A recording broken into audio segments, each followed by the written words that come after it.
Hello guys, welcome to the स्काइटेड point. So आज जो हम हैं वंशानुक्रम की प्रक्रिया के सिद्धांत यानी थ्योरी ऑफ हेरिडिटी के बारे में बात करेंगे। सो हेरिडिटी की थ्योरीज कौन कौन सी है। सो सबसे पहले जो है हमारे पास थ्योरी है वो है वीजमैन की थ्योरी।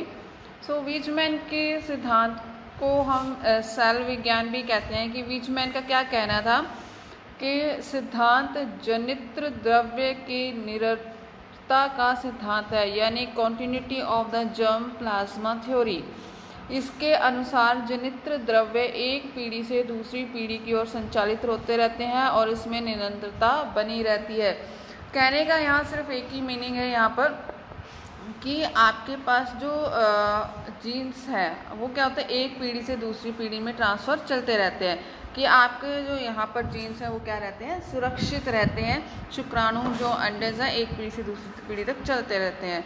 सो आगे हम देखते हैं नेक्स्ट इसमें क्या बोला गया है कि जो यहाँ पर जनित्र द्रव्य की निरंतरता का सिद्धांत भी कहा जाता है कि मनुष्य का शरीर जन्म की कोशिकाओं में समविभाजन द्वारा होता है और माता पिता जनित्र के संरक्षक यानी ट्रस्टी के रूप में समझाते हैं। इससे ज़्यादा उनमें कुछ नहीं होता, वो सिर्फ क्या होता है, एक ट्रस्टी के रूप में काम करते हैं और न कि बच्चे के जन्मदाता। सो इसलिए उन्होंने क्या किया, वो सिर्फ एक क्या है, सिर्फ जो एक ट्रस्टी के रूप में यहाँ पर कार्य करेंगे और इससे ज़्यादा कुछ नहीं। नेक्स्ट हमारे पास है गाल्टन का सिद्धांत। गाल्टन के सिद्धांत को हम बायोमेट्रिक भी कहते हैं, जिसको यानी जीव विज्ञान। गाल्टन ने जो है अपने आंकड़ों के अध्ययन के आधार पर लक्षणों के एक पीढ़ी से दूसरी पीढ़ी तक संचार के आधार से यह परिणाम निकाला है कि वंशानुक्रम का संबंध तात्कालीन माता पिता से नहीं है बल्कि पूर्वज से है। मतलब जो आज हमारे अंदर जो हेरिडिटी आई है वो सिर्फ हमारे पेरेंट्स से नहीं है बल्कि हमारे दादा दादी परदादा आगे उनसे भी हमारे किसी न किसी फॉर्म में हमारे पास आई हुई है। यहाँ पर अगर हम बात करें कि अगर इन्होंने जैसे बोला है कि इन माता पिता का अगर देखें तो यहाँ पर 50% रोल होता रहता है, ठीक है। उनकी 50% हेरिडिटी हमारे अंदर आती है और 25% जिसमें पिता है, 25% माता का रहता है। अब 25% हमारा दादा का रहता है और 12.5% जो है वो परदादा का रहता है। तो ये इस तरह से एक हमारा रेशो चलता रहता है, ठीक है। अगर इसकी हम सारणी को देखें तो वो कुछ इस तरह से एक इसका ग्राफ बनेगा कि ऑर्गेनाइजेशंस हमारे पास क्या रहेगा यहाँ पर कि फादर का अगर हाफ है, मदर का हाफ है, फिर फादर के आगे ग्रैंडफादर का, ग्रैंड मदर का, फिर यहाँ से भी आगे ग्रैंडफादर ग्रैंड मदर का, फिर आगे इनका प्रोसेसिंग चलती रहती है। ये जो हमारे पास है वो गाल्टन के अकॉर्डिंग है। नेक्स्ट हमारे पास है मेंडल। मेंडल ने क्या कहा है कि ऑस्ट्रिया के एक वनस्पति विज्ञानिक मेंडल ने क्या कहा, माता पिता से विभिन्नता का कारण प्रयोग करने के बाद बताया। उन्होंने एक प्रयोग किया, उसमें क्या लिया, मटर के मोटे मटरों को उन्होंने लिया और छोटे मटरों को लिया। उनकी क्या हुई, पीढ़ियों को तक उनको यहाँ पर एक पीढ़ी, अगर हम बात करें कि पीढ़ी की मोटे मटरों और छोटे मटरों को कई पीढ़ियों तक दोगुना करने के बाद उन्होंने क्या सिद्ध किया कि कुछ विशेषताएं प्रत्यक्ष रूप से दिखाई देती हैं लेकिन कुछ नहीं देगी। शुद्ध युग्मजों का योग होता है और कारण इकाई तत्व अपना अस्तित्व क्या करते हैं, कायम रखते हैं।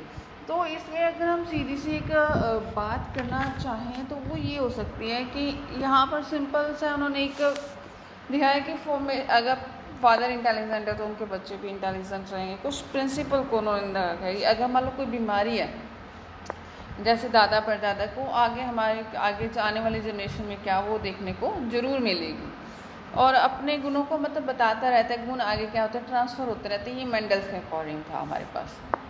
नेक्स्ट हमारे पास है डार्विन का। अगर हम बात करें डार्विन के सिद्धांत की, डार्विन के सिद्धांत में हमारे पास यहाँ पर क्या है कि डार्विन के सिद्धांत को प्राकृतिक चुनाव का सिद्धांत भी कहते हैं, यानी theory of the natural selection भी कहते हैं। अब इन्होंने कहा है कि जीवन का जो विकास है वो विषमताओं के वंशानुक्रम परंपरा के कारण होता है। मतलब ऑलमोस्ट अगर इनका कहने का मतलब देखें तो क्या है कि अगर हम जीवन में संघर्ष करते हैं, जूझ लेते हैं, हम उससे निकल जाते हैं तो हम जीवित रहेंगे, और अगर संघर्ष से हम नहीं जूझ पाए तो हम क्या है, जीवित नहीं रह पाएंगे। जैसे उन्होंने कहा है कि वातावरण जो है जीवन संघर्ष पैदा करता है और इस प्रकार वही जीवित रह सकता है जो सबसे अधिक योग्य होता है। परिणाम यह होता है कि अंतर आते हैं और अगली पीढ़ी में प्रकट होते हैं, मतलब कुछ ना कुछ हमारे पास यहाँ पर अंतर आया और वो क्या हुआ, आगे पीढ़ी में शो होने लगे। इसी तरह नेक्स्ट है कि इसका कारण प्राकृतिक चुनाव आ जाता है। डार्विन 2 प्रकार के स्वाभाविक अंतर मानता है, दुर्लभता और उत्परिवर्तन। तो वह यह बात मानता है कि इनका संचार होता रहता है चाहे विकास दुर्लभ हो, मतलब यहाँ पर क्या है कि आगे ट्रांसफॉर्मेशन चलती रहती है। ये सिंपल सा इसकी थ्योरी में है। नेक्स्ट हमारे पास इसकी थ्योरी है लेमार्क की।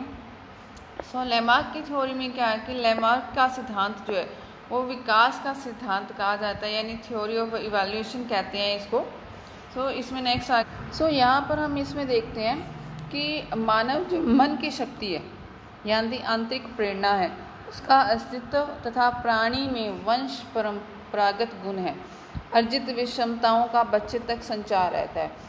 मतलब क्या होता है कि एक प्रजाति के लंबे समय तक धीरे धीरे और लगातार चेंजेस होते हैं और वो आगे क्या होता है नेक्स्ट जनरेशन में देखने को मिलते हैं हमारे पास। कि अब यहाँ पर और क्या कहते हैं कि प्राणी में आंतरिक परिवर्तन होता है जो उसको वातावरण की आवश्यकताओं को प्राप्त करने और उसके अनुसार स्वयं को ढालने में सहायता करता है, कि जो भी हमारे अंदर चेंजेस आए वो हम अकॉर्डिंग टू अपने एनवायरनमेंट उसको ढाल सकते हैं। और आंतरिक प्रेरणा उसकी प्राकृतिक आदतों में परिवर्तन लाती है। जो भी हमारे अंदर चेंजेस आए वो क्या हमारे आदतों में चेंजेस लाएगा।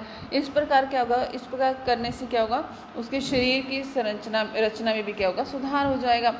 और यह परिवर्तन और सुधार बच्चे को वंश परंपरा से मिलते हैं। जो भी सुधार हमारी बॉडीज में हो रहे हैं वो सारे के सारे हमें कहाँ से मिलेंगे, हमारे वंश से, हेरिडिटी से मिलेंगे। और बच्चा इस दिशा में अधिक उन्नति करता है और परिणाम यह आता है कि बहुत समय के पश्चात एक नई प्रजाति पैदा होती है। और इस प्रकार का जो अंतर जो कि शरीर के अंगों के प्रयोग और अप्रयोग के कारण पैदा होता है, कई पीढ़ियों के बाद स्थायी तौर पर प्रकट या फिर लोप हो जाता है। अब जैसे इन्होंने कहा है कि जिराफ की गर्दन या छिपकली की छोटी दुम। अब देखो यहाँ पर इसने जो इतनी बड़ी थ्योरी कह दी कि अगर मान लो कोई चेंजेस आते जा रहे हैं, इसमें आए नेक्स्ट इसमें कुछ चेंजेस आए, तो ओवरऑल इनका रिजल्ट एक नेक्स्ट जनरेशन में देखने को मिलेगा। लेकिन इसकी जो थ्योरी की आलोचना हुई और इसकी आलोचना किसने, इसकी थ्योरी की जो आलोचना है वो विजमैन ने की थी। और उन्होंने कहा कि उन्होंने जो है चूहे की जो है कह सकते 21 जनरेशन पर प्रयोग किया और उसने क्या किया, उनकी पूँछें काट दी। 21 जनरेशन तक पूँछें काटता रहा, लेकिन क्या हुआ, उनकी पूँछें है ना बंद तो नहीं हुई, वो तो बंद नहीं हुई उनकी, वो तो चलती रही। इससे उन्होंने इस प्रकार से वाइजमैन ने इसकी थ्योरी की आलोचना कर दी। ये जो हमारे पास था टॉपिक, हमारे पास 5 थ्योरी थी जो हेरिडिटी के ऊपर थी। नेक्स्ट हमारा जो टॉपिक रहेगा वो एनवायरनमेंट के ऊपर रहेगा, जिसमें हम उसके कंसेप्ट और उसके बारे में पढ़ेंगे। होप सो गाइज आपको ये वीडियोस अच्छी लगी हो। प्लीज़ इसको लाइक शेयर एंड सब्सक्राइब ज़रूर कीजिए। Thank you so much guys.